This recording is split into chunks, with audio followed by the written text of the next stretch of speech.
got a basketball game. He's got a basketball game. Ian said that he was coming. He's just going to be a little late. Okay. Well, we'll get started and then. All right. Just Monday. Regular anything? Okay. You ready tonight? Mm-hmm. All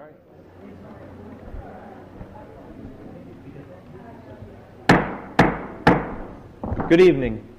The regular meeting of the Annapolis City Council for Monday, January 11th, will be called to order at 7:05 p.m.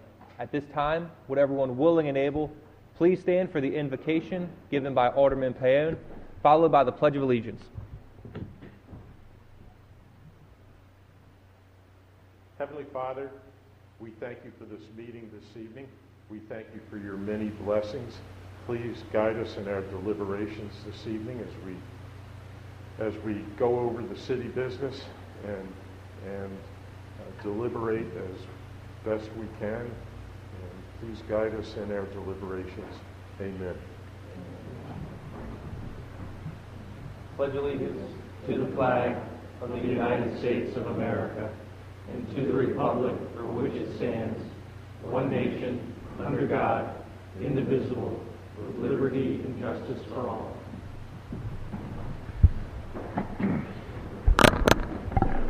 Madam Clerk, would you please call the roll? Yes, sir. Mayor Panelides, Present. Alderman Budge, Here. Alderman Paone, Present. Alderwoman Pendel-Charles, Present. Alderwoman Finlayson, Present. Alderman Littman, Present.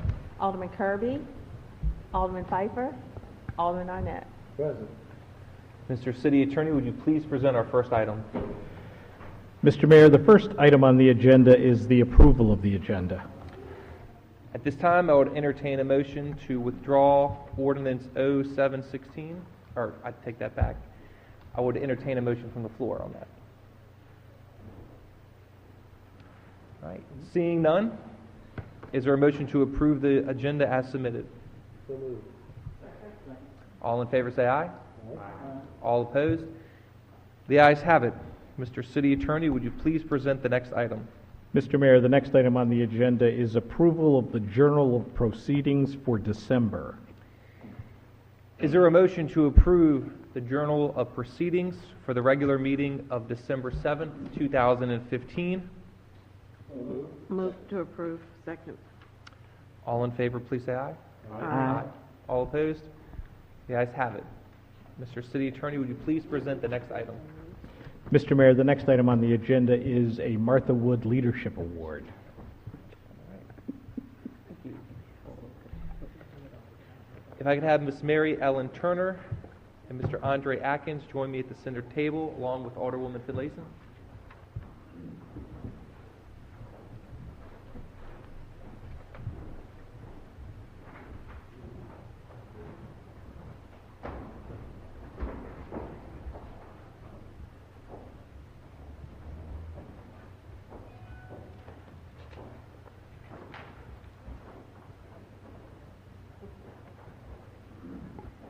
It is with pleasure that I present the City Council citation to Mr. Andre Atkins.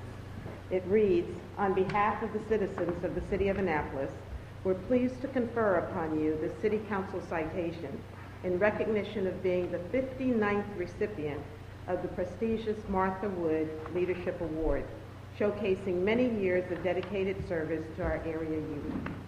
We applaud Mr. Atkins for his strong sense of community conscience and involvement.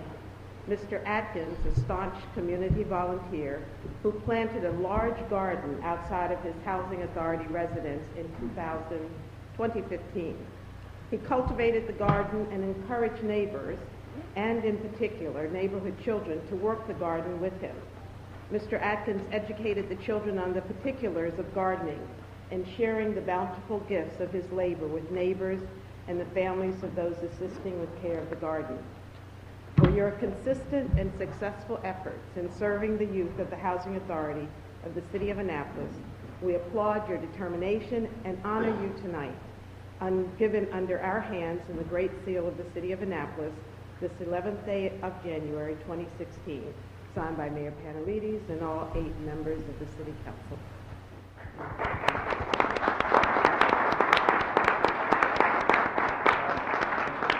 just quite few. I'm glad to receive the award, and I'm glad to be able to show that there's some good things going on in public housing, and we need public housing. I thank you. I would like to say that Mr. Atkins embodies the true definition of community sharing and leadership, and so well deserved this evening. Thank you.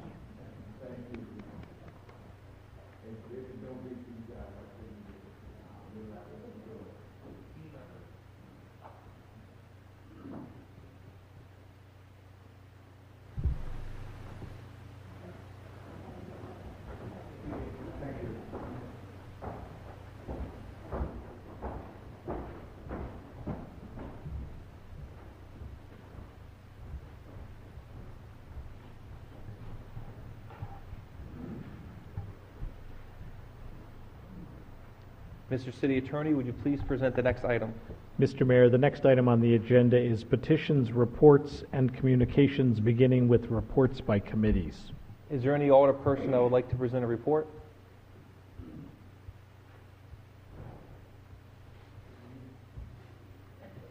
All right. Alderwoman Finlayson? Yes, thank you, Mr. Mayor. The Public Safety Committee has not met since our last meeting, but there is something that I would like to report on. On Saturday morning, I had the privilege of attending a PIA, which is a post-incident analysis on the fire at the Annapolis Yacht Club. After every major event, our fire department, and I'm sure our police department also, go back and talk about strengths and weakness and how to improve on the service. And so Saturday morning, such a meeting took place. Deputy Fire Chief Schultz, who's recently retired from Anne Arundel County, was the facilitator. And in the room were almost all of the firefighters who participated in that fire. And there were over 100 participants. Right off the bat, I learned a couple of things. One was, it generally takes 20 minutes to put out a fire. The fire at the Yacht Club lasted for 6 hours. Second significant thing right off the bat was the fact that 20 minutes of an on-the-job putting out the fire by a firefighter is equal to an 8-hour workday for most of us. The amount of stress, the amount of energy entailed, all the things that go into putting out a fire, 20 minutes is nothing compared to what they do. The day of the fire was a perfect day for a fire. We had beautiful warm weather. We had very little wind, and we had no other emergencies in the city, if you can believe it. There wasn't an ambulance on call. There wasn't a firefighter on call. All of our equipment was on hand, and that's significant because had we had one ambulance out on a run or one fire truck out on a run, we would not have been able to handle that fire as we did. And as it was, we weren't alone. Anne Arundel County, the Naval Academy, as well as the Coast Guard assisted us in extinguishing that fire. As I said, over 100 firefighters it took to extinguish that fire. And it was because of the dedication and the thorough training that our employees have that allowed them to work that fire with such efficiency. We learned, I think all of the elected leaders here learned, that we can't bother the incident commander during an incident. And our incident commander is the fire chief. During the incident, the fire chief was responsible for the strategy for suppressing the fire, the safety of all the crew, the assessment and constant determination as to the safety and condition of the building, the accountability of all the firefighters to make sure that they were all doing what they were supposed to be doing,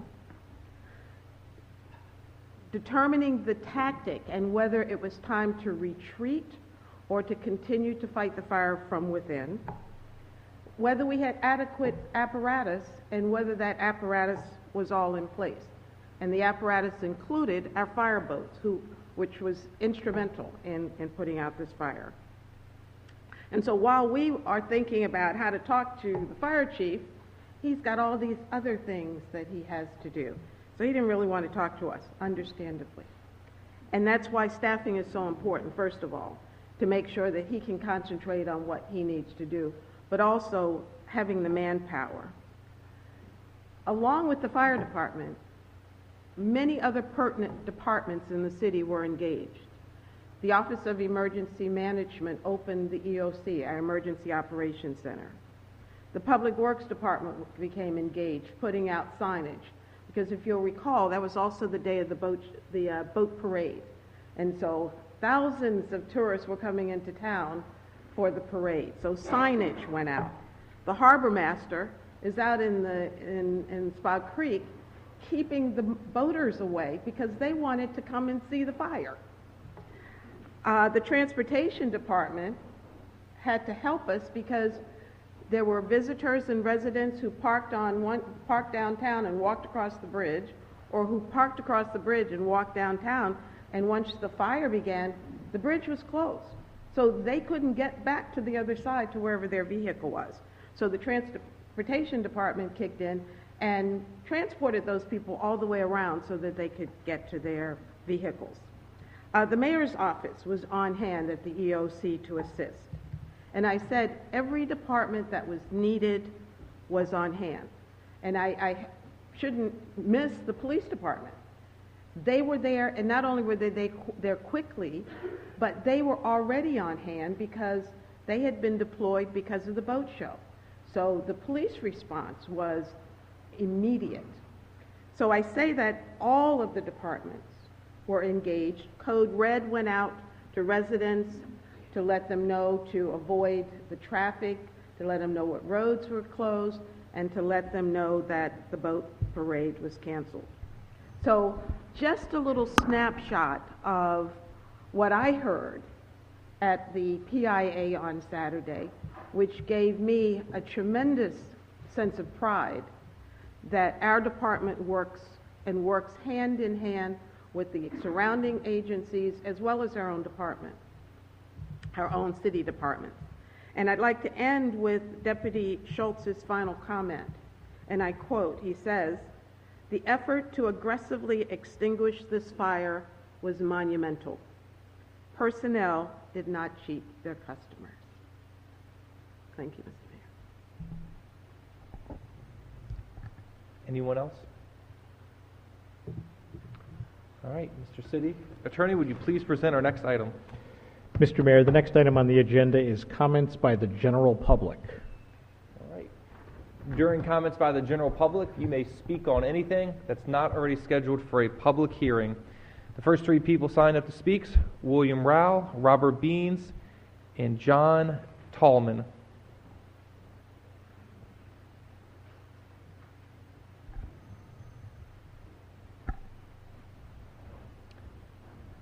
Good evening. If you could state your name and address for the record, please. Good evening. My name is William Rao. You said my age? No. I was joking. 2134 Mulberry Hill Road, Annapolis, Maryland, 21409.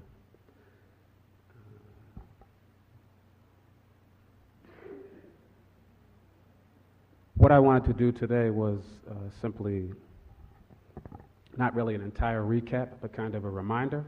I'm here representing the Caucus of African American Leaders, and it's in response to not only the town hall meeting that we held, if you all recall, but also the working session that we had with the City Council. And I actually wanted to thank you on behalf of the caucus and actually a lot of other community members, because I feel that it was an extremely productive session, and I think it marked the change in kind of how we're approaching community engagement, citizen engagement, around specific issue-based things. This particular session was around the perceived bias as well as some other issues that arose out of the town hall meeting that was held. But more importantly, it was around kind of systemic policy refurbishing, if you will. So it wasn't about cleaning slate or pointing fingers. It was more or less about identifying those things that could move the needle on some of the issues that arose. So out of that meeting, we then had a series of smaller meetings that were kind of, additional work sessions, but kind of finessing some of the recommendations. And I believe you all have copies of the report as well as copies of the general orders and some addendum items that were in there. And I also want to take this time to thank our city manager, Tom Andrews, for being incredibly helpful in this process and also bringing people in that could help us have conversations and dialogue around the subject matter.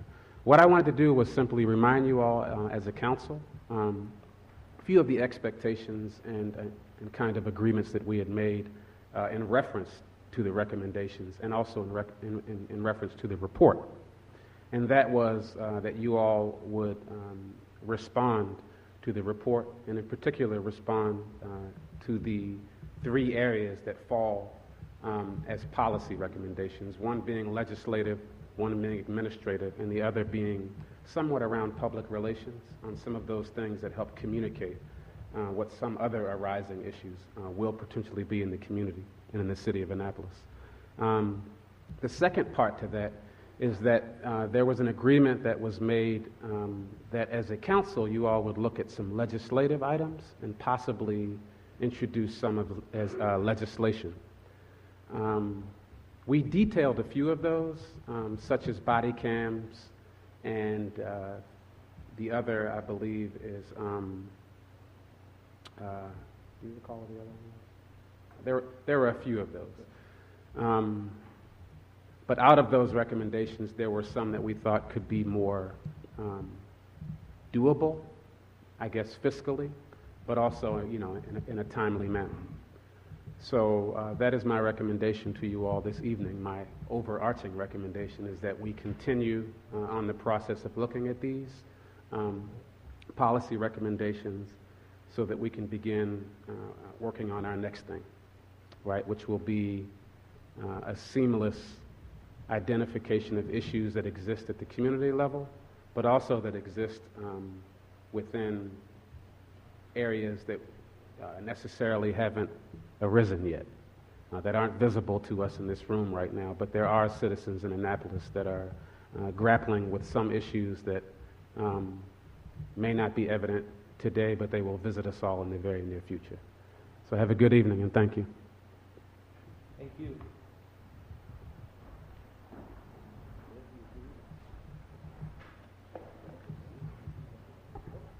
For the record, my name is Lieutenant Robert Beans, retired Annapolis City Police. On December the 15th, I had occasion to present with you some issues and concerns that we had about our general orders of the Annapolis Police Department dealing with the disciplinary procedures and rule of conduct.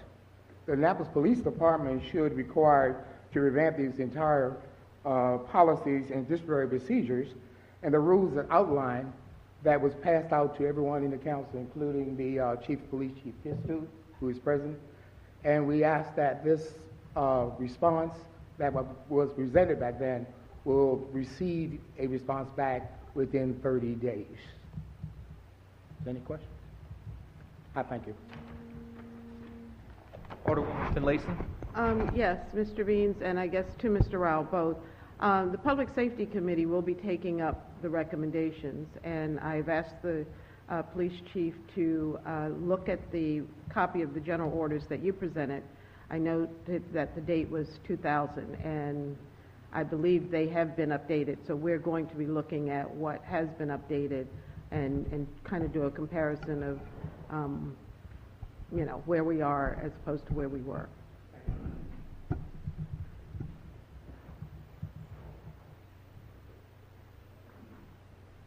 Hello, everyone. My name is John Tallman IV. I live at 1202 Martyr Lane in Annapolis off Forest Drive. I just want to thank everyone and introduce myself. I know there's topic of doing food trucks, maybe tonight, in the near future. I'm born and raised in Annapolis. I went to Annapolis High School.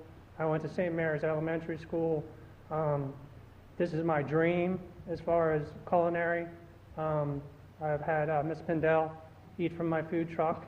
So I just want to, if you have any questions from me to how we can, work on a level field of presenting Annapolis with food trucks at different events. Of course, the city, it is what it is. I'm not trying to step on anyone's toes, but from what I was told, we are treated like ice cream trucks with the rules we have now. So I only have 20 minutes to set up and distribute food.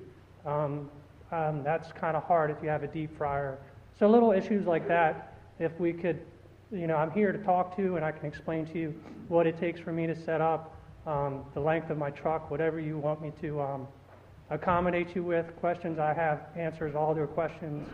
And I just want to introduce myself and let you know I'm here if you need me. I'm on my website, and whatever future things you guys want to talk about, I'd like to be a part of.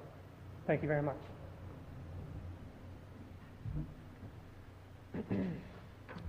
The next three people that are signed up to speak this evening: Jessica Packler, Leah Wise, and Brian Callahan.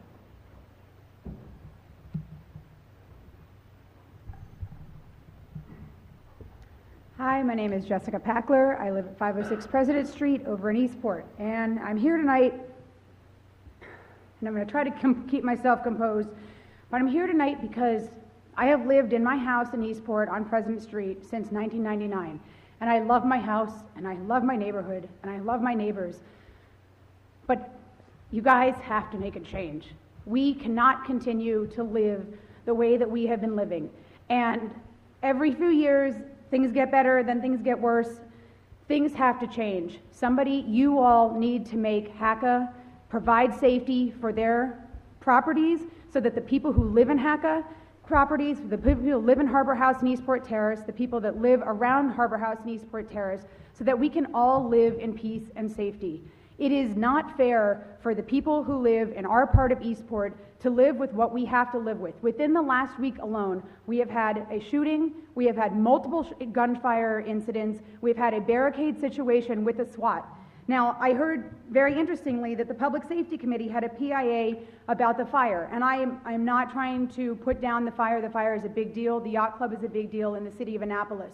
But I did not hear anything about any public incident analysis about the SWAT situation. Were you invited to a public analysis about that? Because that was a really big incident for those of us who at 9 o'clock on a Thursday night saw our neighborhood filled with police cars. My kids saw SWAT cars outside their window.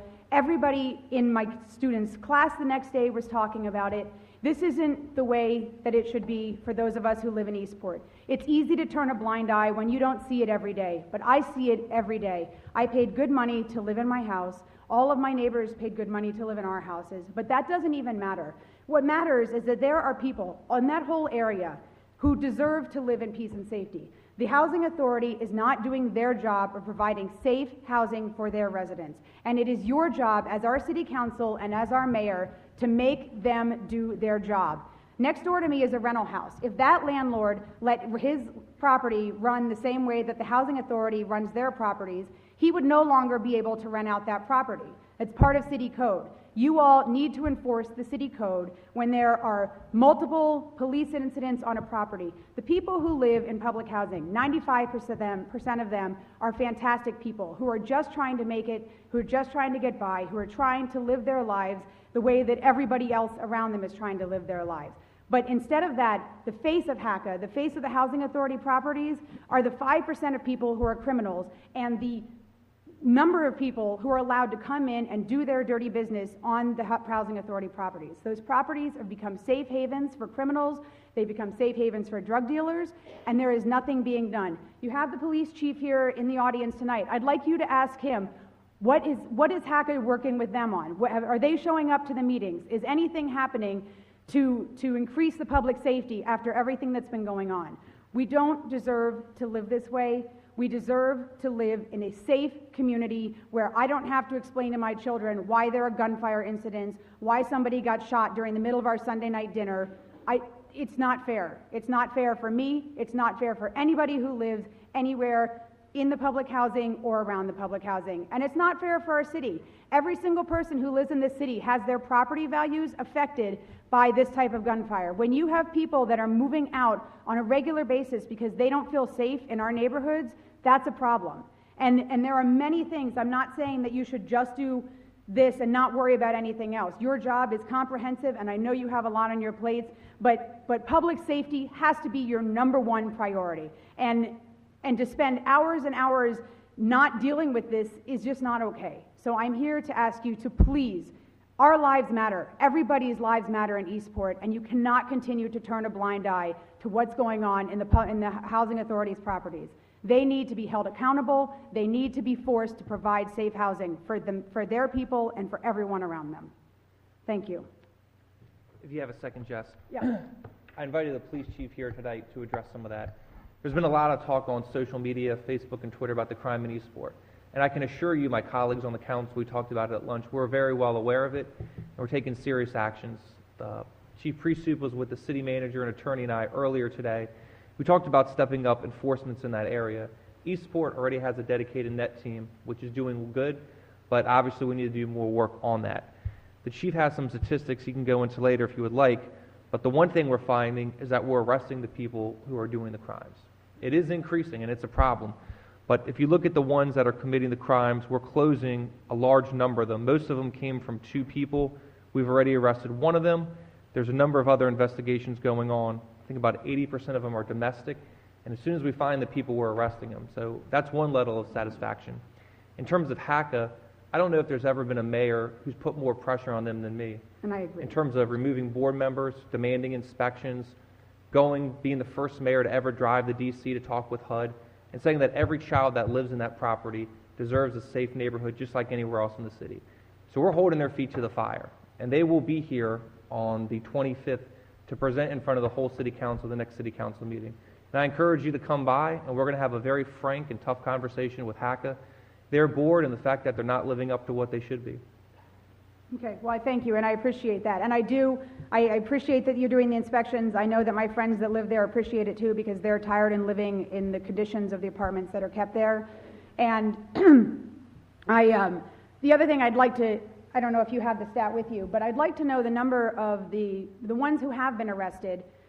Where do they come from? Are they coming from here? Because, again, like I said, one of the big problems is that for the rest of the city, what they see is they see crime and they see public housing, and they just say that, okay, well, it's everybody in public housing, so we need to get rid of public housing, because that's obviously the problem. But it's not everyone in public housing. It's the 5% of bad people that live there, and it's the people who are coming in to do their business, that come in from elsewhere in the city, that come in from elsewhere in the county and in the state to do it. And I think that that's a really important point, is that, you know, in order for us all to work together as a city, in order to have one Annapolis and not 2 Annapolises, we need to change that perception, and we need to change it first off by making sure that people aren't able to come in and do their crimes and deal their drugs. I mean, you have 5% of bad people living in any housing community anywhere in the city, in the single-family homes of Eastport, in Watergate Village, in Annapolis Overlook. But what you don't have, those 5% of criminals or people that are bad, whatever, how you're going to determine it, they are not the face of those communities because they are not allowed to be the face of those communities. And what we need to change is HACA allowing the bad people to be the face of the 95% of the really good people that live there and deserve to live safely. So thank you very much, and I appreciate that you're going to work harder, and I promise you we will be here on the 25th, and whatever we can do as a community, there are so many people in our neighborhood that want to change and that want to work together. So, you know, we would love to work with you. I don't want to be whatever it was in 2008, the rabble-rousing. I don't want to be that. What I want is just to be able to live in I don't want to have the conversation anymore every day. Do we need to leave? Is this not a safe place to raise my children? It's not. I don't want to do that. I just want to be able to live in my house. So whatever I can do to help, please let me know.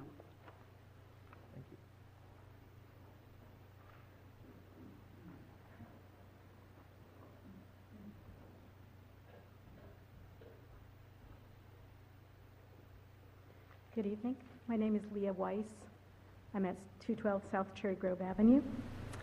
And I'm here to talk about the Historic Preservation Commission's proposed code revisions, Bill 0716. And I'd like to start out by, thanking the City Council and the Historic Preservation Commission for all the hard work and wonderful work they've done to preserve the character and nature of Annapolis over the years. I think there's been some great work that's been done. I have a background in regulatory analysis, and I recently read the proposal, and I was very concerned with the proposal because not only is it very complex, but it also proposes some very far-reaching changes to the current code. It proposes to expand the authority and the purview of the commission, not only in Ward 1, but in potentially out to all parts of the city where there would be landmarks. It also expands the authority and purview of the chief of the commission, and several of the proposal elements appear draconian to me as I read them. And I am not sure that this is what the commission or the city would want. So because of the significant and far-reaching nature of these proposed changes, I would posit that it's premature to introduce the bill today on first reader. I would recommend that the city first hold some public workshops, perhaps through each of the neighborhood associations, so that all residents can understand what is being considered, how the proposed changes may affect them, and also so that the public can work with the city council and the commission and any other commissions that are assigned to look at this matter, and work in a cooperative way to fashion a bill that I think could be workable. I'm very concerned, and I'd really like to work cooperatively with the city on this issue. Thank you. Alderwoman Pendle Charles? Yes. Good evening, Ms. Weiss. Thank you so much for your email that you sent to me on yesterday. I did respond. I have not had a chance to look at my emails today if you responded. And I did outline a series of steps and procedures and processes that we will be going through if the bill goes through first reader tonight. So there will be multiple opportunities for you to weigh in, and I listed, I think, about 6 other things that I suggested that could be done. So hopefully you can take that under advisement. Yes, and I appreciated that. I did respond, and I thought that those were very helpful. I feel that I've worked in regulatory environments for many years, and when I developed regulations,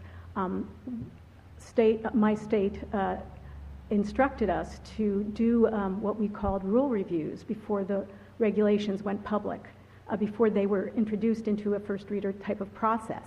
And they posited, and our bosses, our commissioners and our governors told us to work with the stakeholders first so that there would not be the potential for kind of that back and forth volleying, and so that the public is sitting at the table rather than standing in front of a more formal body. And I think that makes for better public policy. I can understand your sense of how it goes. Of course, we're a much smaller body, I'm sure, that you have worked with, and we try to be as communicative and work as a community, so we do hear all voices because we are much smaller. So I think the system works very well, but believe me, you won't be left out of the process. Appreciate that. Thank you so much. And this is the first reader tonight, so it's going to go to committee. We're going to have public hearings, so there'll be a lot of public input on this process.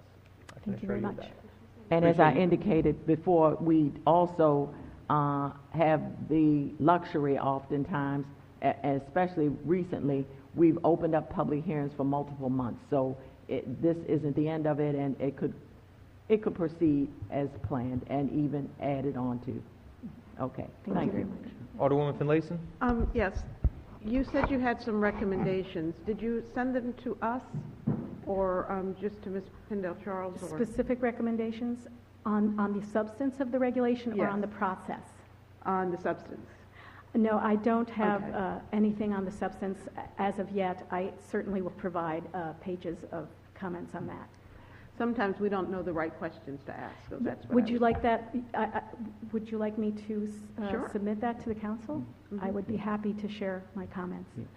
I received something general from Ms. Weiss, but nothing specific. But part of the recommendations was part of the recommendation was to submit something to us specific and some other things that I had included. Yes. So, I think for today, I felt like I was concerned about the process, given the substance, but I'm very happy to submit substantive comments as soon as possible. Thank you all. so much. Okay, thank you very much.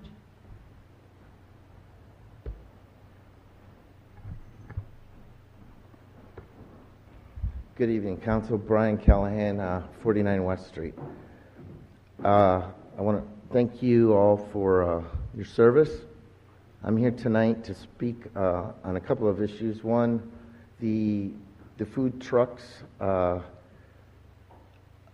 would like to participate here. I know that you've got a couple of bills before you tonight, but I think it would be good to do, as Leah spoke, and include some of the other restaurateurs and some of the residents to come up with some of the ideas for these bills. Where the trucks should be allowed, where they shouldn't, when and when not to. I'm also here to speak on the issue of the HPC bill.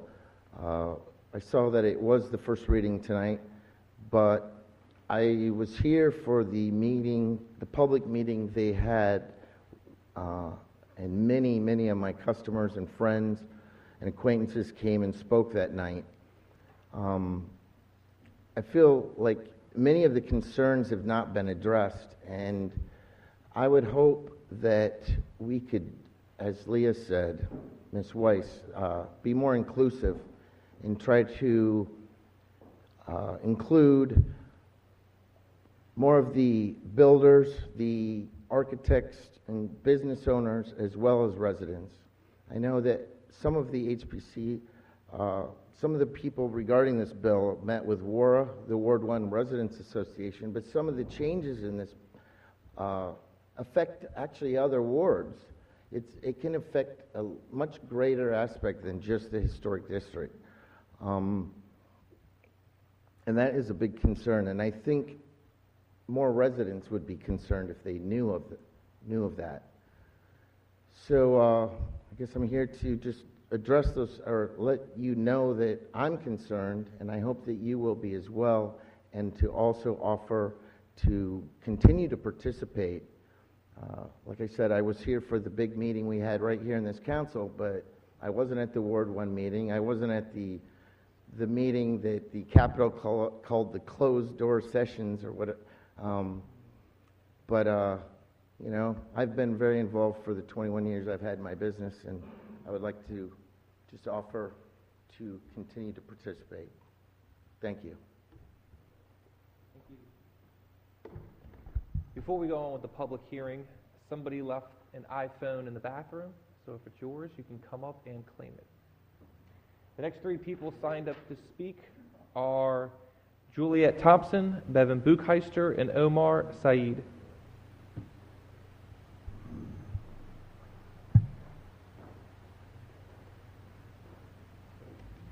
Good evening. My name is Juliet Thompson. I live at 9 College Avenue.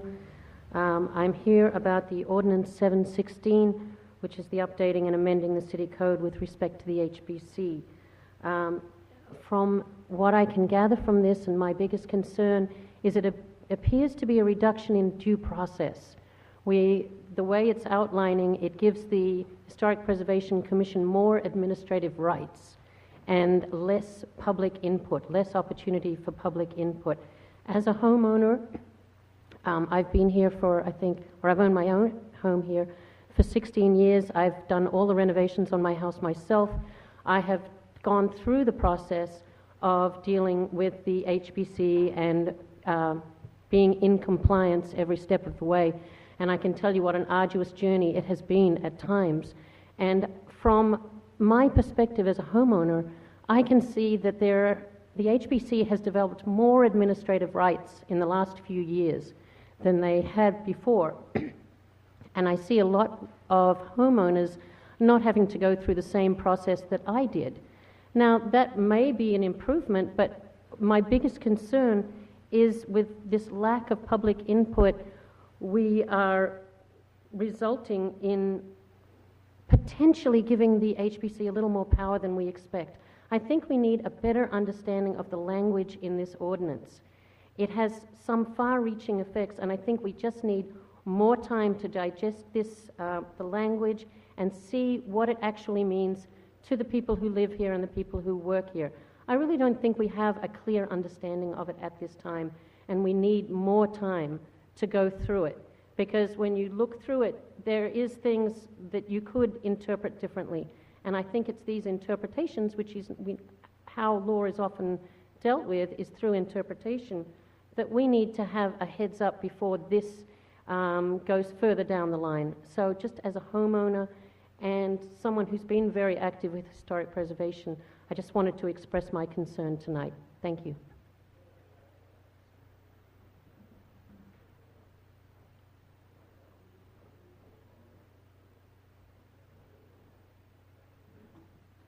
Mr. Mayor and members of the council, I'm Bevan Bucheister. I live at 5 Wagner Street, and I'm a resident of the Historic District. I also came tonight to ask you to postpone introduction of 0716, as I think it's a big, far-reaching bill that has been presented as, housekeeping measures and clarifying the process for residents. When actually, when I read it this weekend, I realized it greatly expands the authority of HPC in demolition by neglect actions from based on conditions that might happen in the future, and this is a change from the existing law where it's based on conditions that are actually causing harm. So the way I read this ordinance, if I've got leaves in my gutter, that may cause water infiltration into my house in the future, and that could give the city the authority to start a demolition by neglect action against me. This is the way lawyers have to read things, because if this is the authority that's given, this is the authority we have to assume that will be used. So I think this has some really far-reaching implications, and I'm sure our residents in Ward 1 don't realize this. There hasn't been any presentation to Ward 1 residents about this bill or about the implications that are contained in this bill. So the most important point I want to make tonight is to ask you to delay introduction of this legislation, because I've worked on legislation for over 10 years in the state, and I work for some of the best, most prominent legislators in the state. And in my observation, the best legislation that gets done gets worked out with the stakeholders before it gets introduced. It makes for a much smoother approval process. The stakeholders realize they've been listened to before it gets introduced. They might not get everything they wanted, but they all, come away with the process, happy with the process. I know, Mr. Mayor and Alderman Budge, you've been on this side of the podium with us before on some big major pieces of legislation, and I'm sure you get the feeling that all the residents get, that as soon as this is introduced, this is what can pass. As soon as this is introduced, this is legislation that has legs and it's moving. That's why it's so important, I think, to work it out with the residents and make sure they understand the implications before you put it in. I know you all have done a great job on holding hearings open and letting residents get a lot of input, but I mean, a lot of times it puts us at this side of the table and you all at that side of the table, and it creates an adversarial relationship where we want to approach this in a cooperative manner and sit down with you and work a lot of these things out and have our concerns heard before it's proposed legislation. So I'm imploring you to please hold off on this. I don't see, I don't see why there's any rush or hurry to get it introduced, and I'm imploring you to delay the introduction. Thank you. Thank you. Alderwoman from Layson? Yes, Ms. Bucheister, would you, the same question I asked Mrs. Weiss, I'm sorry. Could you give us the specifics of what, not here at the podium, but right. No, tonight I just want to talk about process as well, because that wasn't, I know public hearings the time we comment. Could you give us what your concerns are specifically? I'd be happy to email them to you. Okay, thank you.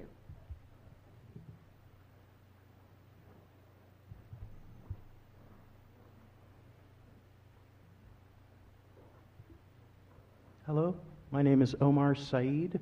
I live at 23 Francis Street in Annapolis, Maryland. You may know me as the town crier. So, thank you to everyone, first and foremost, our city attorney, our Mr. Mayor, and our esteemed city council, Historic Preservation Committee, for all the work you guys have done. I've only been living in this town for about 4 years, but I love it, you know, great statues. Thurgood Marshall is my favorite, I gotta say. And I know that the efforts have been tireless, and it you know, it works. This is a great town to live in. I just am here to support,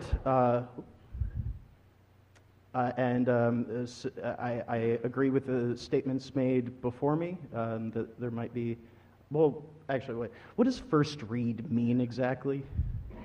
It's just the beginning of the legislative process. So But- once it's introduced on a first reader, it then goes to committee, we have public hearings on it. So it's just the ability to get a bill started. Okay, will the draft proposals change after the first read? Is that possible? I would say probably every piece of legislation changes after first reader. Okay, cool. Thank you for entertaining me. I am still learning a lot. So, yes, so I'd like to, in regards to Ordinance 716, propose a postponing of the introduction, and further going along with this, an inclusion of not just the general public, but also the Public Art Commission. I know they're around, and I thought that they might have a good stake in this. The general concerns presented in terms of the bill's propositions and the things that these words kind of include and exclude, I would be happy to submit as well the particulars.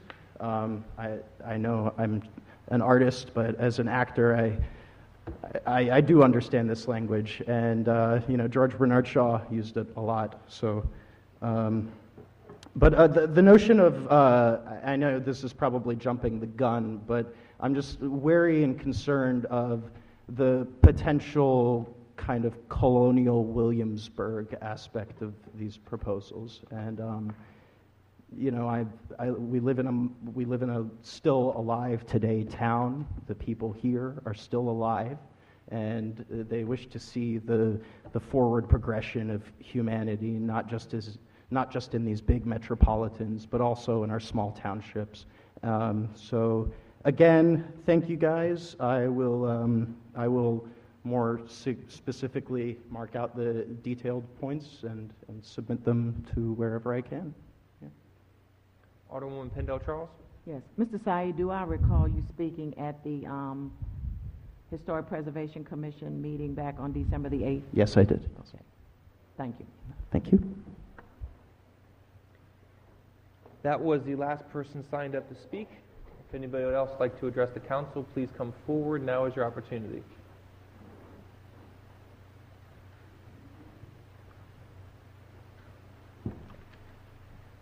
Good evening, members of the council. My name is Kurt Regal. I live at 307 Monterey Avenue in West Annapolis. And I come here tonight to speak to you about an item on the agenda which I have, it turns out, a passing interest in. That's 0916, an ordinance concerning the removal of members from boards and commissions. A month or so ago, I spoke briefly with Alderman Budge. Thank you for joining with Alderman Arnett in addressing this issue, who said at that time the issue was not ripe yet for discussion. In my view, it is still not ripe for discussion, and my preference would be that you work some more, particularly with members of boards and commissions who will be most directly affected by this legislation when it passes, prior to its introduction. Whether you introduce it tonight or another night seems less important than you get it right. And I'll give you my ideas on what I think would help to get it right.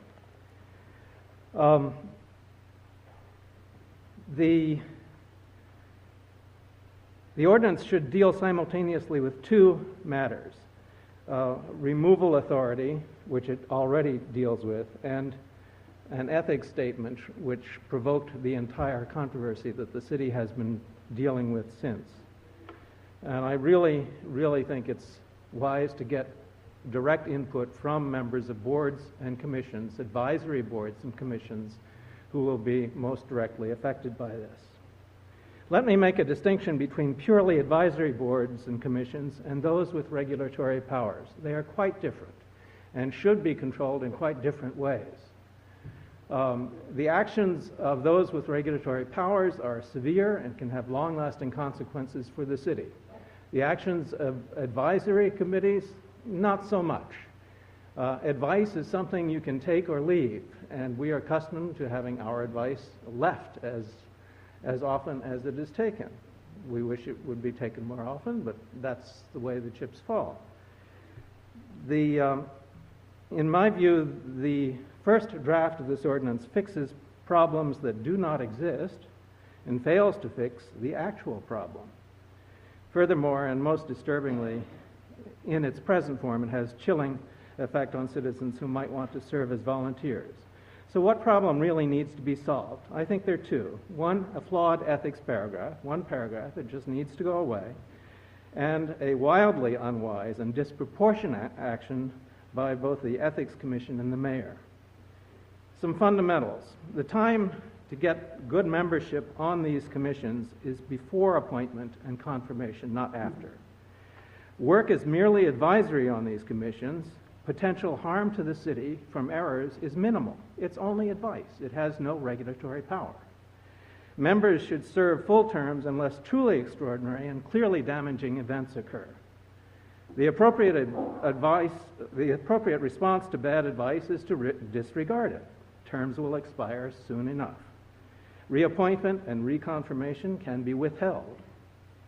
Counseling and peer pressure among members of boards and commissions is very effective and is usually all that is taken, all that is needed.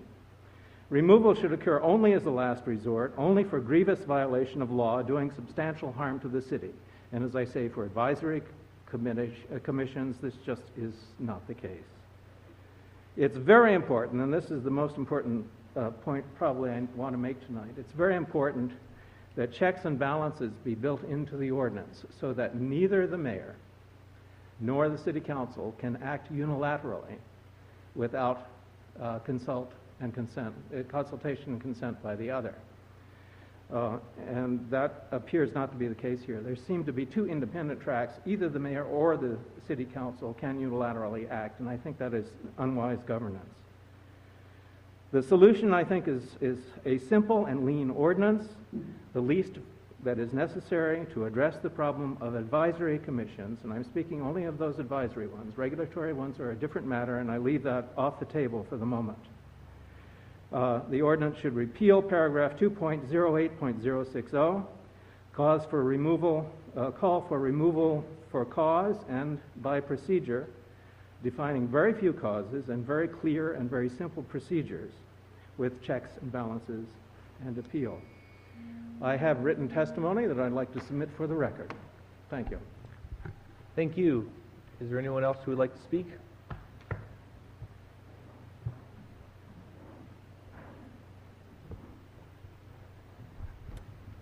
Good evening. My name is Julia Gibb. My husband and I own a business at 40 Hudson Street, which is in Ward 3, and we're both very active members of the arts community here in Annapolis. And I simply wanted to get up and echo the concerns of people who would like to delay the introduction of the 716 bill. I do have specific concerns, which I'm also happy to submit in writing to whoever is interested to hear them. That's all. Thank you. Ms. Gibb, certainly send them to me. That would be fine. Thank you. I think we should all get a copy. Is there anyone else who would like to speak? Seeing no motions, I declare petitions, reports, and communications closed. Mr. City Attorney, would you please present our next item? Mr. Mayor, the next item on the agenda is appointments, beginning with AP-57-15, the appointment of Jason P. Hauser to the Annapolis Conservancy Board. Is there a motion to approve the appointment of Jason P. Hauser to the Annapolis Conservancy Board? So moved. Any discussion? Yes. Alderman Lippman? Mr. Mayor, the Environmental Matters Committee met this evening before this meeting and heard from Mr. Hauser. I think we were impressed with his qualifications, his interest, and we're very pleased to bring to you all a favorable recommendation.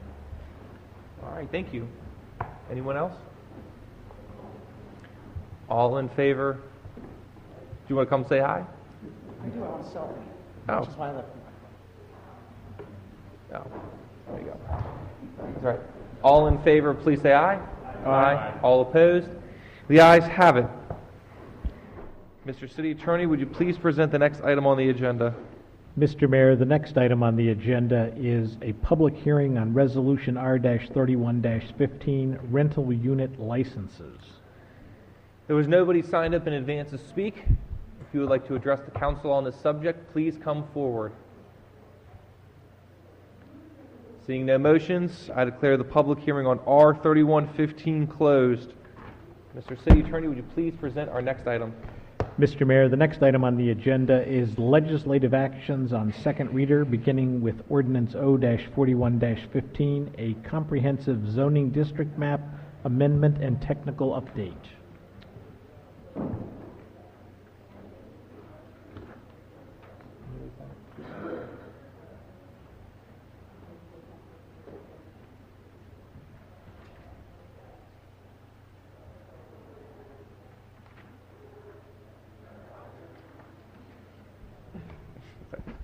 Is there a motion to adopt O-41-15 on second reader? Second. Is there any discussion? All in favor, please say aye. Aye. All opposed? The ayes have it. Is there a motion to adopt O-41-15 on third reader? Second. Madam City Clerk, would you please call the roll? Yes, sir. Mayor Panelidis? Aye. Alderman Pfeiffer? Aye. Alderman Arnett? Aye. Alderman Bud? Aye. Alderman Payon? Aye. Alderwoman Kendall Charles? Aye. Alderwoman Finlayson? Aye. Alderman Lippman? Aye. The ayes have it. Mr. City Attorney, would you please present our next item? Mr. Mayor, the next item on the agenda is Resolution R-25-15, waiving certain residential parking fees. Is there a motion to adopt R-25-15 on second reader? So moved. Second. Any discussion? We have one amendment here, and I'll let the sponsor of that amendment speak to it, Alderman Budge. Yes, Mr. Mayor, and members of the council, in addressing and examining the public concerns that were expressed over R-25-15, we set out to map the properties that would be affected, especially in Parking District 4, and discovered that our understanding of the parking district and the low income, the Section 8 and HACA properties was a little off kilter. A number of the properties, especially the properties that are about to be coming online, that are under construction for Section 8, it turns out are not in the parking district and are not eligible for parking permits under any circumstances, whether they're free or otherwise. Secondly, a number of the properties in Parking District 4 that would be affected have already off-street parking. Therefore, the amendment proposes to restrict the fee waiver to those properties that do not have off-street parking. That substantially reduces the city's liability and the exposure to our residents. So accordingly, I move for the budget amendment to R-25-15. All in favor, please say, discussion? Yes, just a question. The limited to one permit per driving age, is that restricted to Section 8 housing? Or is that applicable to all? That's That is the fee waiver. That would be applicable to every household which is eligible for the fee waiver. So the HACA properties as well as Section 8 properties. Okay. I think Mr. Leahy is weighing in. As I understood, and please correct me if I've misread it, Alderman, there would be one fee waiver available per household. Okay. And It says, well, okay, then how What the, as written, and Yes. we'll get to another amendment for discussion that's not written. As written, the restriction is one fee waiver per driving age resident of a household. Got it. So if you have a lot of teenagers in your house, you can have a lot of parking permits. Okay, thank you. Alderman Pan? Thank you, Mr. Mayor. I know that this came up with regard to another matter today. Are there any equal protection implications here? Like there? Hey, I thought I'd ask, since we're not waiving it for... The simple answer... Could you give a little background? Because Certainly. I did have a number of constituents. Why don't you address the history and then I'll speak to the specific question. So, as many of us do, we send out a email to our constituents, all of those that want to receive it, explaining what's on the agenda for the council and our thoughts on it. And I did get back several questions on this legislation, some of which had to do with how is this going to work, how do we determine if somebody gets their fee forgiven, who would that be, and then some questions about if you're forgiving fees, does that mean you're raising fees for other people? But the one that was really striking, and I did ask the city attorney for an opinion on, was one that questioned the actual constitutionality of this legislation, and I won't pretend to understand it. It was sent by a lawyer and sent in legalese, so I would hope our city attorney can sort of couch the arguments and then give us his response. Certainly. With that background, equal protection questions arise under the 14th Amendment to the Constitution, which basically states that we have to apply all laws in an even-handed way, treating people the same under the law. There are a couple of very important distinctions. First, it applies to people's rights. And I think what we're dealing with here is a dual threshold question. So just think about rights in the background for a moment. The second question goes to whether or not the particular action of the government applies to what they call a suspect class. So that is it applying to a specific set of people based on race, based on religious beliefs, the classes that we set aside as requiring specific scrutiny of questions involving their rights. The simpler test, where a suspect class is not considered, is there a rational basis for a government action? So, the first threshold question is, do we have a suspect class here? And I think we don't, as it would be applicable to any and all people living within the district. Now, if we apply it to a specific economic class that may be a defined class, or to race, or to gender, or any of those classes, a question would arise. But none of those classes are specifically invoked. So we go to the rational basis test. And so the question becomes, is there a rational basis for the government to take this action? And the simple answer is public safety and maintaining the flow of traffic and parking is considered a fairly reasonable government action at a municipal level. And so there is a rational basis in theory for taking this on. So in that sense, the question of whether or not this rises to a violation of equal protection comes down on the side that it does not. But we'll go back to the rights question for a moment. The 14th Amendment only applies to rights, doesn't apply to privileges. And there is no constitutional right at the U.S., at the state, or even in our charter that provides for parking. It's a privilege. And so on that basis, we, in theory, legally would never address the question unless we had a suspect class. So I would think on both potential analyses, this does not raise that constitutional question. Thank you, Mr. City Attorney. You just brought back to me why I fell asleep regularly in constitutional law class. Glad I could help.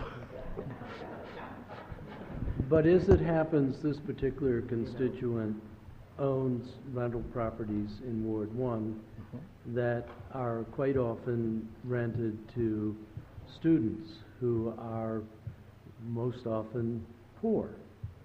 And so his question is, if the purpose of this is for relief of people because of their economic means, why wouldn't his students also be eligible for this kind of parking relief? So I do think when you said there's a suspect class, which sounds awfully defamatory to me, but I'm sure it's a legal term, but if the rationale for granting this is because of economic means, then how are we discriminating to have this apply to only people, and I believe that the simple answer is, as you said, suspect class is a very specific term of art that means a great deal to the courts, and there are, I believe, 5 currently invoked classes that are suspect classes: race, sex, gender, religion, national origin, but not being poor. So again, it would not rise to the level of being considered a suspect class. Well, thank you for answering the question.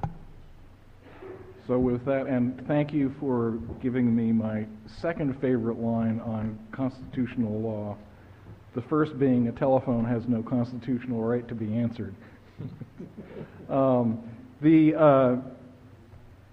I would like to present to the council the Transportation Board made a recommendation with respect to this amendment that we have not had a chance to discuss in committee because they came in after all the rest of us. And that is that the number of permits be limited, the number of fee waivers, be limited to 2 per household. And so representing the Transportation Board, I offer that as an amendment to the amendment. All in favor of the amendment to the amendment, please say aye. Aye. All opposed? The ayes have it. Is there a motion to adopt R2515 as amended on second reader? Yes. The issue I think that Alderman Arnett raised, I think, is a good one, which is if our goal here is to provide relief based on income, is there a better proxy for addressing that than just saying housing authority residents? I think there is. And again, I didn't have a chance to discuss this with Alderman Budge, but I think he saw my response, at least I hope you saw the email today. One of the comments from a citizen was that, as in all rational basis tests, you look at the facts of each particular circumstance. And so that it would be a cleaner methodology to have the fee remain as it is placed currently in the fee resolution, but establish that there was a policy and a procedure for potentially waiving it based on certain criteria. And if an individual in a household met those criteria, we could have either administratively or by council fiat them obtain a waiver of the fee in that particular case. And I think that avoids any question of the constitutional issue.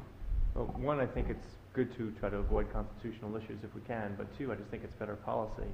And although it's late in the game to raise the issue, frankly, it didn't occur to me to raise the issue until we had this discussion.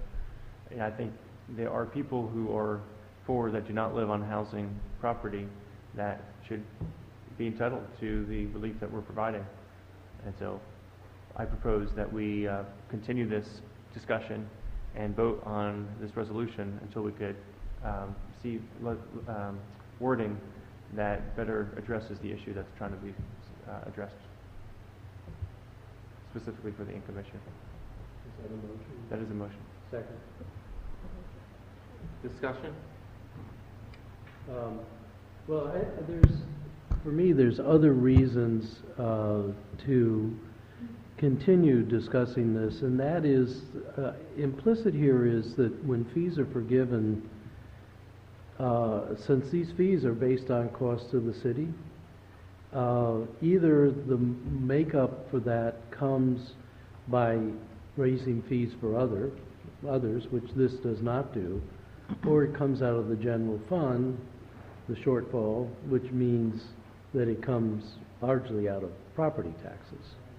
And I know I reserve the right in committee to talk about this when we bring it up again for next year.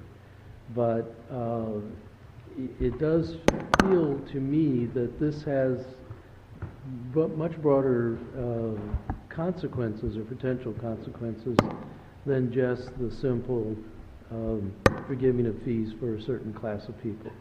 And it really does bring up what kinds of mechanisms we're going to do. Suppose we decide that we know what the bolus of cost is for all fees, and then there's going to be a class of people who don't pay the fees.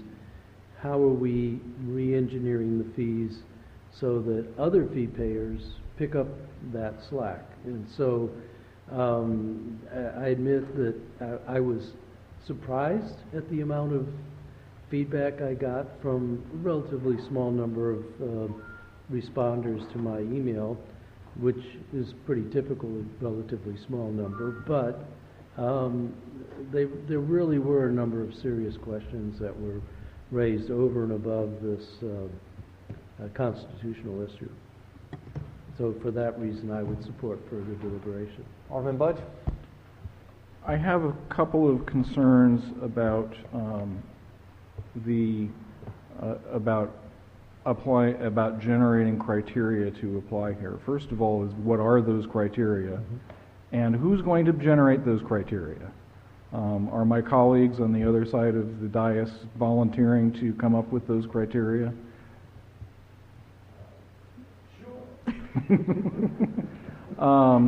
And secondly,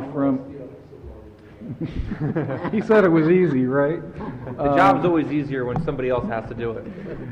And secondly, my bigger concern is how we get a handle on the implications of those criteria.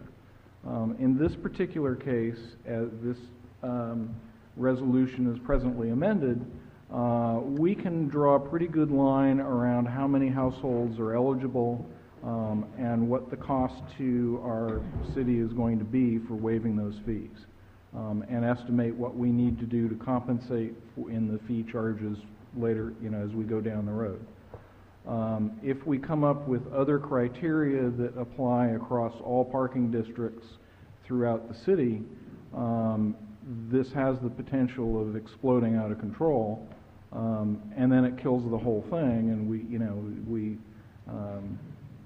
walk away from doing some good for the, this is a case of better is the enemy of good.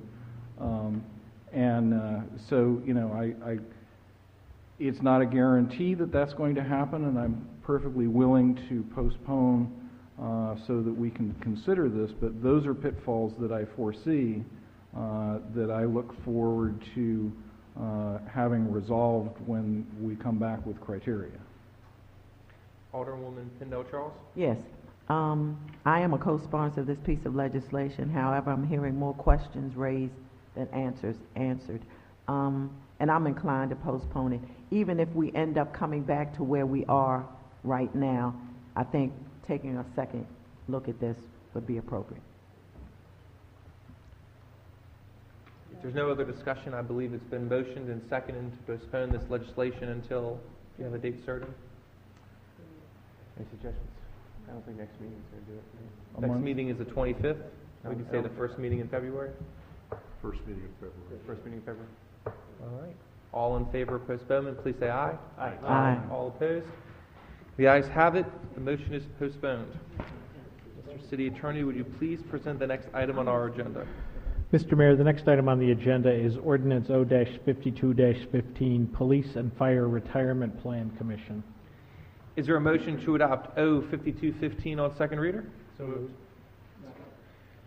There's one amendment, and it is the Rules Amendment, and I'll let the sponsors of it speak to that. Or let me say first, is there a motion to adopt the Rules Amendment? So moved. Second. All right. And the Rules Committee, the discussion was, should we move it from mayor to city manager? And upon reflecting the whole genesis behind this and the history, it's always been the case that it tends to be the city manager or the city administrator who would come, and they tend to be people who have the kind of background that can get into the arcane investment kinds of decisions. But the feeling was that we should not rule the mayor out. This would take the mayor out of the picture. And so if we made it the mayor or the city manager, those two parties could get together and decide who's going to do it. We'd like continuity. We'd like the same person to show up over time. But rather than just take it from one box and put it in the other, why can't we have it in both places?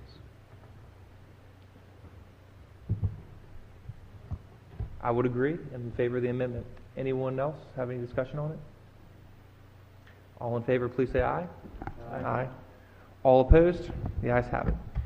Is there a motion to adopt O-5215 as amended on second reader? So moved. Second. Any discussion? All in favor say aye. Aye. Aye. All opposed? Is there a motion to adopt O-5215 on third reader? So moved. Second. Madam City Clerk, would you please call the roll? Yes, sir. Mayor Banalidi? Aye. Alderman Pfeiffer? Aye. Alderman Arnett? Aye. Alderman Bud? Aye. Alderman Payon? Aye. Alderman Kendall Charles? Aye. Alderwoman Finlayson? Aye. Alderman Levin? Aye. The ayes have it. Mr. City Attorney, would you please present the next item on our agenda? Mr. Mayor, the next item on the agenda is legislative actions on first readers, beginning with Ordinance O-1-16, Amendment Number 1 to Annapolis Maritime Museum, Inc. lease agreement. Is there a motion to adopt O-116 on first reader? So moved. Second. All in favor, please say aye. Aye. Aye. All opposed? The motion passes. I refer O-116 to the Rules and City Government Committee and the Finance Committee. Mr. City Attorney, would you please present our Mr. next Mayor, item? I would ma'am. like to be listed as a sponsor on this legislation, please. That was Shall be my listed. idea. If I'm not, I'd like to be a sponsor. As always, all you have to do is email the city clerk and she will add you on there. Mr. City Attorney, would you please present the next item? Mr. Mayor, the next item on the agenda is Ordinance O-2-16, amending the composition of the Maritime Advisory Board. Is there a motion to adopt O-2-16 on first reader? So moved. Second.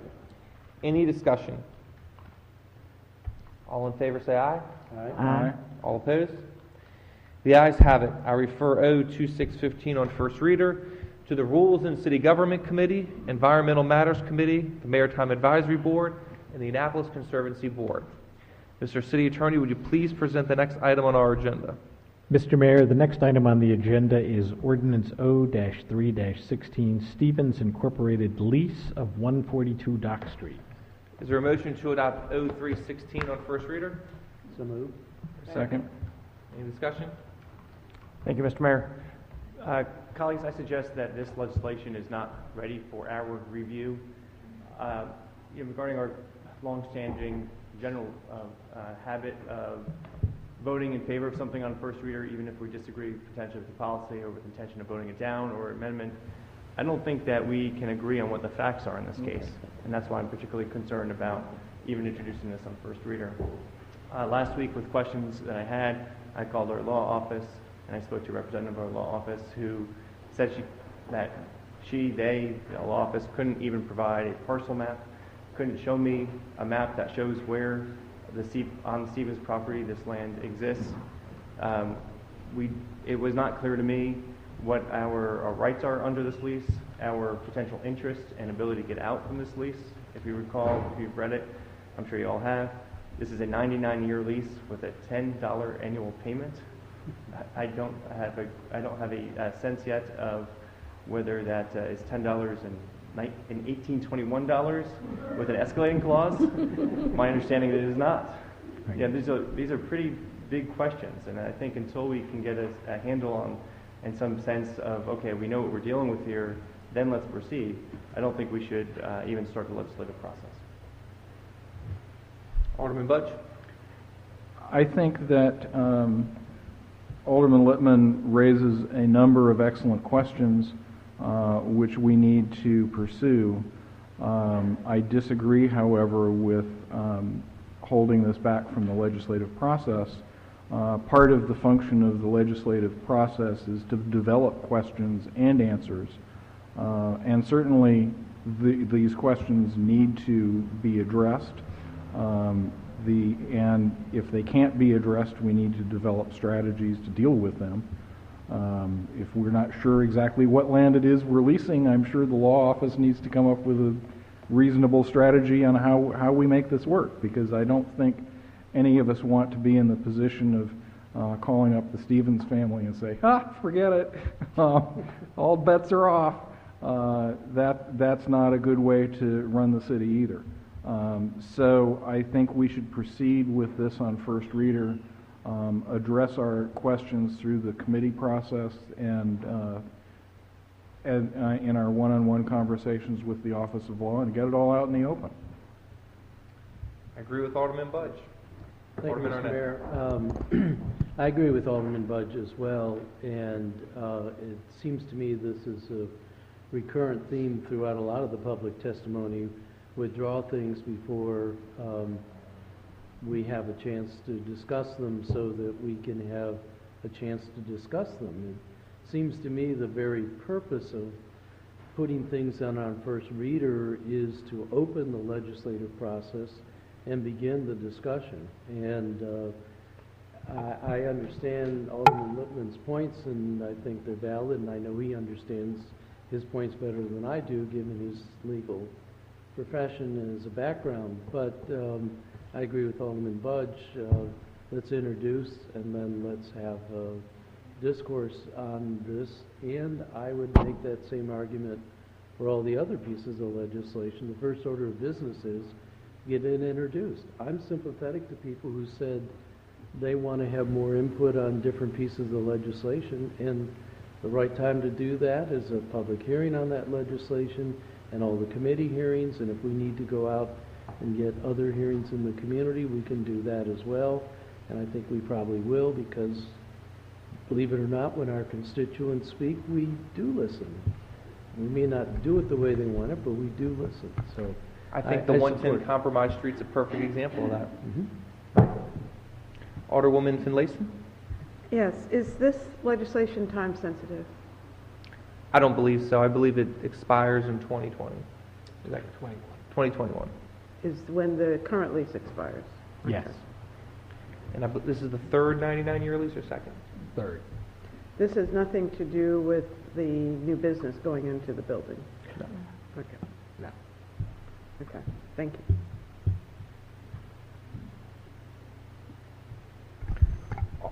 Alderman Pfeiffer?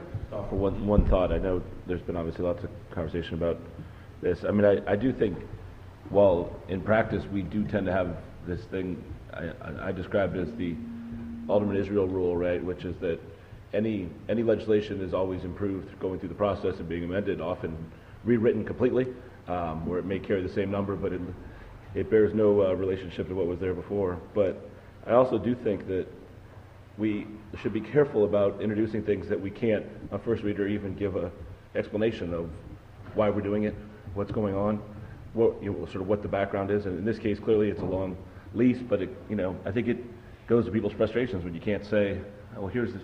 Of course, this is why we have to do this. So all that will come out through the process. But I think when we have 20 things on first reader, and there's a sense like what's going on, or people see some ulterior motives, I think we got to be sensitive to that. So, but I'm happy to stick with Alderman Israel on this one. Which was what? Supported, I believe. With that being said, all in favor, please say aye. Aye. All opposed? Opposed. The ayes have it. Wait a minute. What, did we just postpone? No, we just voted for it. Oh, we just voted for it? Yeah. Oh, okay. How did you vote? I didn't vote because I wasn't sure what we were voting on. Yeah. And I thought you were making the argument that we should take our time in this. No. Wasn't there a motion on the floor to postpone? There was. There was. And Did we vote on that motion? Yeah, we just did, and it was affirmative. No. I thought that, so we didn't vote on the motion? Yes.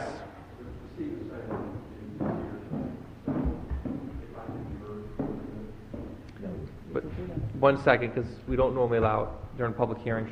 Going back to it, Regina, I don't believe there was a seconded motion to postpone. I did. just believe it. No, but you started talking about it. You had talked about it. I don't think you made a formal motion. I don't think I made a motion. I was raising the discussion process that I think as a group we should not address legislation where we don't agree on what the legislation. So we just voted in favor of it. So to the family, it's going forward. We voted yes.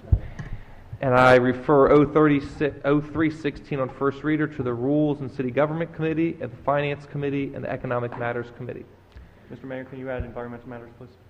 I will not do so at this time. I'm sorry? I will not do so at this time. Why is that? Just don't think it's appropriate at this time. Mr. City Attorney, can you please present the next item? Mr. Mayor, the next item on the agenda is Ordinance O-4-16, lease of city property, spring 2017 boat shows. Is there a motion to adopt O-416 on first reader? So moved. Any discussion? All in favor say aye. Aye. All opposed? The ayes have it. I refer O-416 on first reader to the Economic Matters Committee, Finance Committee, and Environmental Matters Committee. Mr. City Attorney, would you please present the next item on the agenda? Mr. Mayor, the next item on the agenda is Ordinance O-5-16, lease of city property, spring 2018 boat shows. Is there a motion to adopt O-5-16 on first reader? So moved. Is there a second? Second. Any discussion? All in favor, please say aye. Aye. All opposed? The ayes have it. I refer O-516 to the Economic Matters Committee, the Finance Committee, and the Environmental Matters Committee. Mr. City Attorney, would you please present the next item on the agenda? Mr. Mayor, the next item on the agenda is Ordinance O-6-16, lease of city property, spring 2019 boat shows.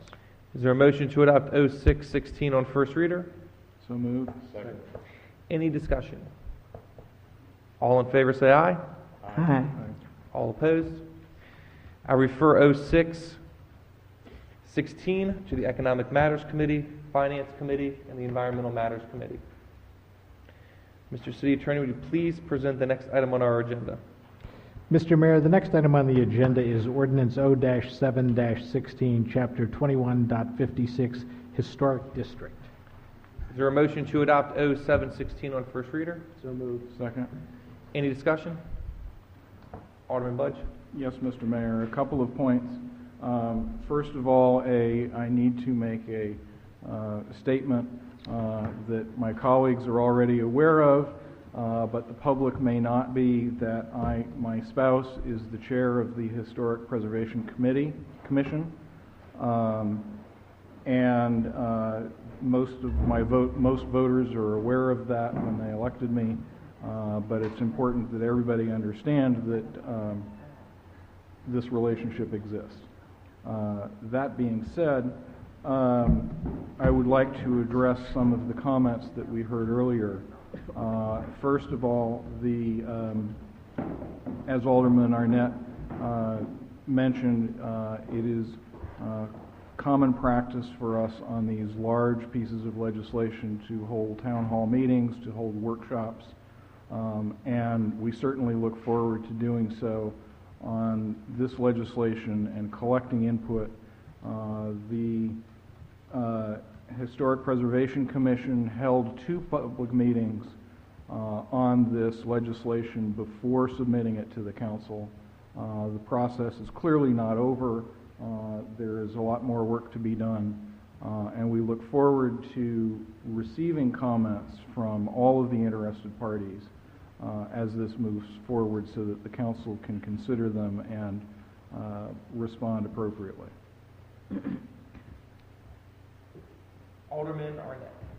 Thank you, Mr. Mayor. I'd just like to second what Alderman Budge said. I certainly, having listened to the public testimony, have made a vow to myself that we will do everything we can to give all of these issues the fullest possible hearing for as long as it takes for everybody to get input. And there's certainly no desire, I think, on my part or many other people's parts to obfuscate or hide or rush through anything. I do have people in my ward who are surprisingly interested in and sensitive to this legislation, and so I just want to assure people that we will do the things we're supposed to do, and I think what we usually do.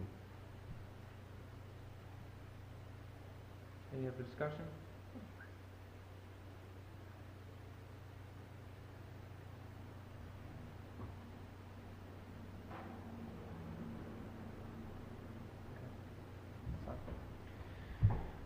All in favor, say aye. Aye. All opposed? The ayes have it. I refer 0716 on first reader to the Rules and City Government Committee, the Planning Commission, the Historic Preservation Commission, and the Environmental Matters Committee. Mr. Mayor, I'd like to request that it also be referred to the Art and Public Places Commission. It shall be moved to the Art and Public Places Commission at your request. Thank you. You're very welcome. Mr. City Attorney, would you please present the next item on the agenda? Mr. Mayor, the next item on the agenda is Ordinance O-8-16, Title VII, Business Licenses, Taxes, and Regulations. Is there a motion to adopt 0816 on first reader? So moved. Second. Any discussion? Mr. Mayor, I'd like to request that our 0116 and our 0216 both have public hearings. Ordinances do. They do automatically. The resolutions I thought you need to request. Which one again? Which one? Resolutions. I think. We haven't gotten to the We haven't gotten resolutions to yet. I'm sorry, I misheard you. All in favor of 0816, please say aye. Aye. All opposed? The ayes have it. I refer Ordinance 816 on first reader to the Rules and City Government Committee, Economic Matters Committee, the Planning Commission, the Maritime Advisory Board, and the Recreation Advisory Board. Mr. City Attorney, would you please present the next item? Mr. Mayor, the next item on the agenda is Ordinance O-9-16, removing members of boards and commissions. Is there a motion to approve 0916 on first reader? So moved. Any discussion? All in favor, please say aye. Aye. All opposed?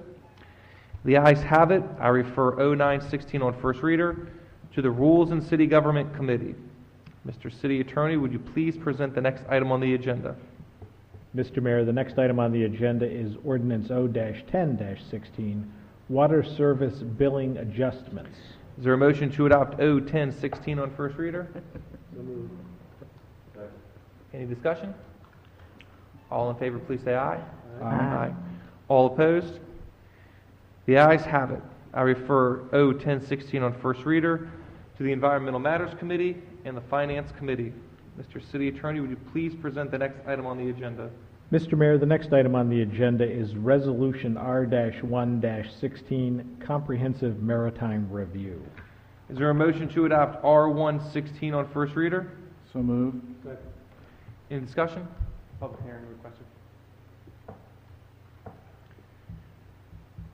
All in favor, please say aye. Aye. Aye. All opposed? I refer R116 to the Rules and City Government Committee, the Economic Matters Committee, Planning Commission, the Environmental Matters Committee, and the Maritime Advisory Board. Mr. City Attorney, would you please present the next item on our agenda? Mr. Mayor, the next item on the agenda is Resolution R-2-16, peddlers, hawkers, and itinerant merchant fees and fines.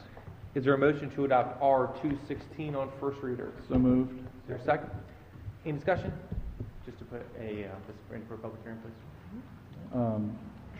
May I add? Please.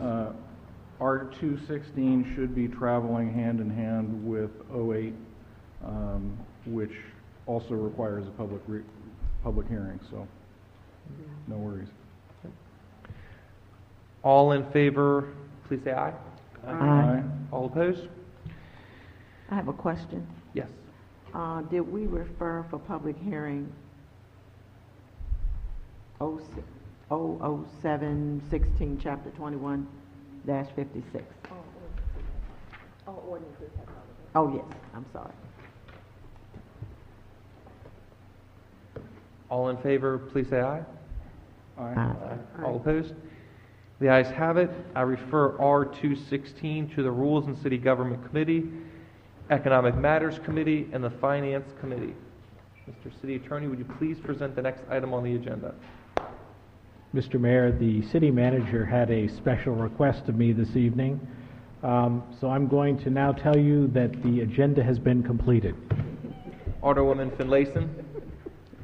I'm afraid this is a different subject. I'm not sure what that was all about, but, oh, the football game. Oh, okay, I understand. Well, I'll be brief. In going back to 0316, the lease on Stevens property, the gentleman stood and acknowledged that he's either a member of the family or a representative.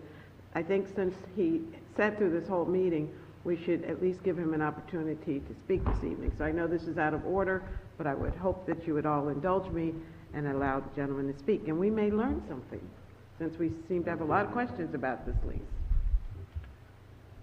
Please come forward to the podium. Just state your name and address for the record. Whatever's good for you. Either one. Thank you so much, and good evening. I'm Rick Stevens. I'm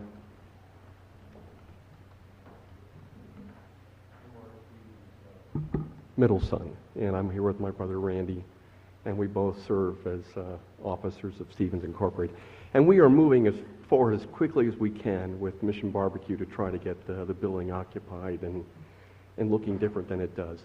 I'm a little hard-pressed this evening because I met with the city attorney back on the 13th of November, Ms. Ashley Leonard, and we discussed this lease renewal.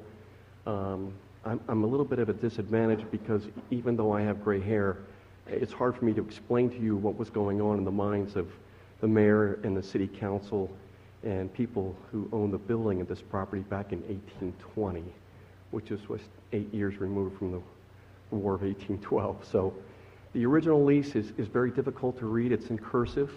It was written from the perspective that a portion of the land on which our building rests was owned by the city. Now, I have seen a survey of the property that dates, I believe, 1967, and what it shows is a large portion of the building, a rectangular shape, and then in the back is a separate section.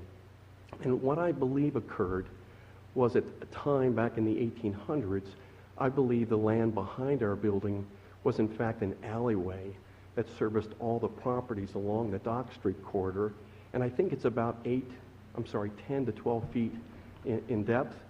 And the reason why I say that is that a chimney on the adjoining property on our rear, which now is occupied by the Big Cheese, actually has the fireplace from that building sitting in our building.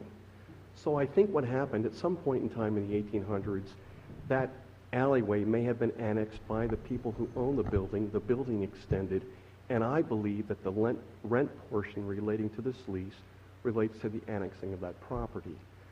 But as I said, this was written in 1820. There's nothing that goes with the original lease that the council has provided to you. And I just find our family, we're at the end of about 96 years, on the second 99 years, and I can't explain to you any better why there's a lease that was written. But I've read the terms of it very carefully with counsel in your office, and it was written for 99, and this would be the third 99-year lease. And that's the best explanation I can provide to you. But thank you for hearing from me tonight. Thank you. You're welcome. There being no other items, I would entertain a motion to adjourn. I move that we adjourn. Is there a second? All in favor, please say aye. Aye. All opposed? Meeting adjourned.